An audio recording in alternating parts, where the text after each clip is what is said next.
Let's begin in Nigeria, where Bola Ahmed Tinubu has been elected as the next president. The main opposition parties are launching a legal case, though, claiming the vote was riddled with irregularities. We'll discuss those elements shortly, but first, let's take a look at some numbers. Nigeria is Africa's most populous country with an estimated 216 million people.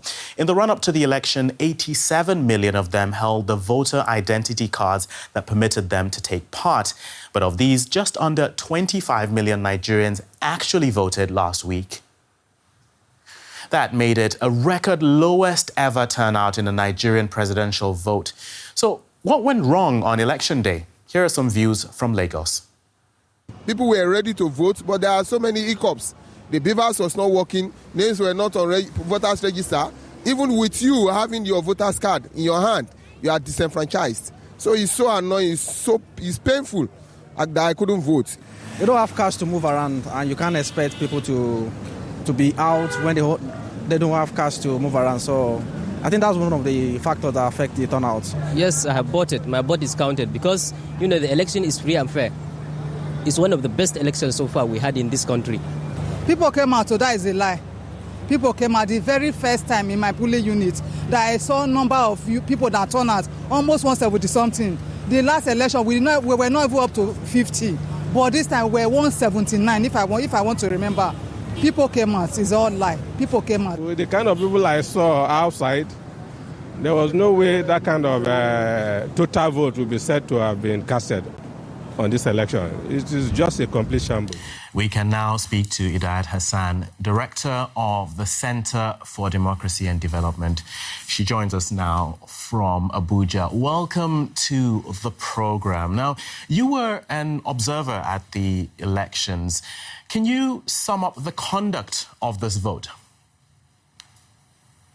I think it was quite interesting because Nigerians started from the spirit of excitement, enthusiasm, and one to anxiety that almost got into anger because of the conduct of the 2023 presidential and National Assembly elections. And I think it all borders on few challenges that actually emanated from the elections. One, the poor handling of logistics by the election management body, the incidences of voter intimidation and suppression in parts of the country, and of course, violence and some very little vote buying were also encountered. So put together, this has kind of blighted the outcome of the elections in the minds of many people. People expected much, but they got very little in terms of what they were promised as it relates to the quality of the elections. Now, the opposition parties, the main opposition parties, are saying they'll take this to court. What do election challenges look like in Nigeria? Do these parties actually stand a chance of getting what they want from the courts?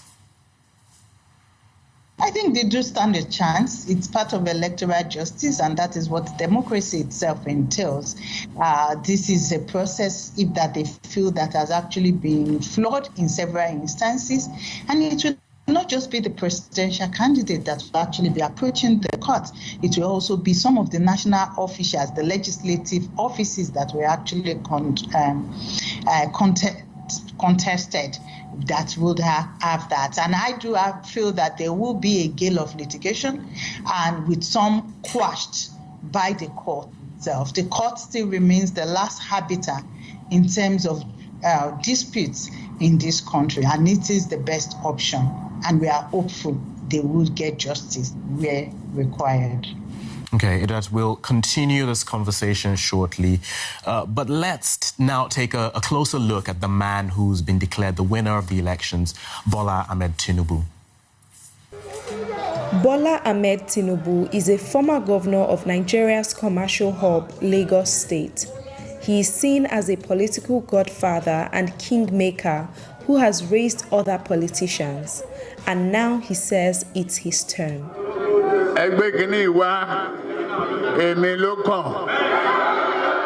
Tinubu claims to be the mastermind behind the economic prosperity of Lagos, in which the city has benefited from huge investment, and he says he wants to replicate the same model across the country.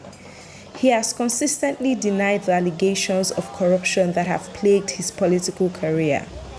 The 70-year-old president-elect wants to continue some of the policies of his predecessor, President Muhammadu Buhari.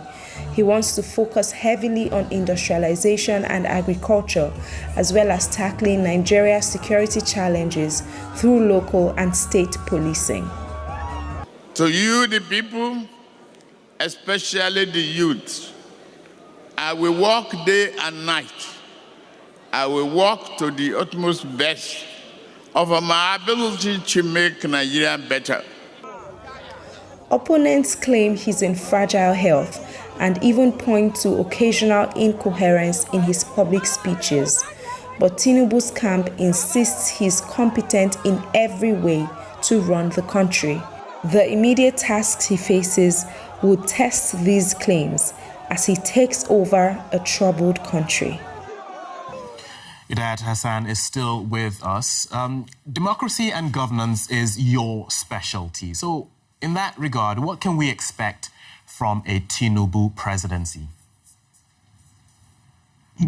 I think the president, the work of actually rebuilding Nigeria goes beyond Tinubu himself or his party. It will include having Nigerians on board to make changes happen. And the first thing is that Nigerians expect to see him from the first day making decisions. He must hit the ground running.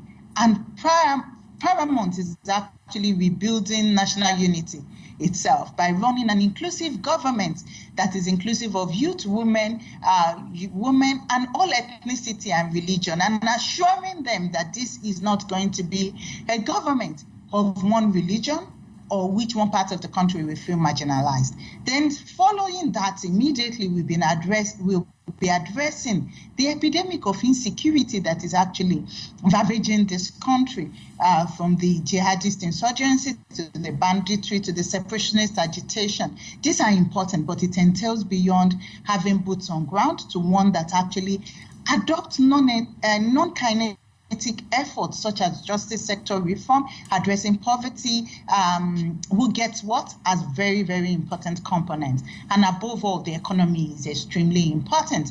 Nigeria has gone through recession twice in the last 7 years plus. We have more than 33% unemployment rates, and these are extremely young people because this is a country with a median age of just around 19 years old. So this addressing the economy will be extremely important so that Nigerians can actually feel that democracy is delivering dividends to them, not just a motion of going through elections every 4 years. Okay.